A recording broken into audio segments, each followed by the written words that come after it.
ఇలా కోడేరు ప్రభుత్వ పాఠశాలకు కాంట్రాక్టర్లు తాళం వేశారు. దీంతో విద్యార్థులు స్కూల్ బయట పడిగాపులు కాశారు. మన ఊరు మనబడి నిర్మాణ బిల్లులు రాలేదని కాంట్రాక్టర్లు చెబుతున్నారు. అధికారులు తమను పట్టించుకోవడం లేదని ఆవేదన వ్యక్తం చేస్తున్నారు. ఎంఈఓ భాస్కర్ శర్మ జోక్యంతో కాంట్రాక్టర్లు గేటు తాళం తీశారు.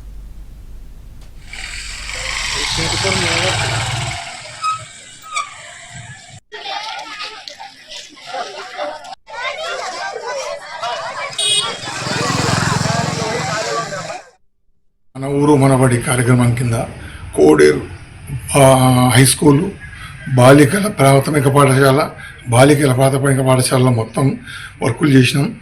దాదాపుగా ₹1 కోటి వర్క్ చేసినాం. దానికి ఒక 42 లక్షల రూపాయలు మాకు వచ్చినాయి. ఇంకా 48 లక్షల రూపాయలు 2023 ఏప్రిల్ బిల్లు పెట్టినాము. ఈ రోజు వరకు రాలేదు. చాలా దారుణంగా ఇబ్బంది పడుతున్నాము. కోడేరు మేము చిన్న పర్సన్ చదువుకున్న స్కూల్లో మంచిగా చేయాలని చెప్పి మేము ఎవరు ముందుకు రాకుండా మేము వచ్చి చేసినాము. ఇటువంటి మేము ఈ వడ్డీలు కట్టలేక చాలా ఇబ్బంది పడుతున్నాము. కాబట్టి దయచేసి ప్రభుత్వానికి ఒకటే విజ్ఞప్తి చేస్తున్నా, తొదే మా బిల్లులు మాకు అందజేస్తే మేము చాలా ఇబ్బందుల నుంచి బయటపడతాము. కావున దయచేసి మాకు ఇబ్బందులు తీర్చవలసిందిగా కోరుకుంటున్నాను. ప్రభుత్వానికి చేతులెత్తి నమస్కారం చేస్తున్నాను. నాకు తొందర బిల్లులు వచ్చే విధంగా చేయాలని చెప్పి కోరుకుంటున్నాను.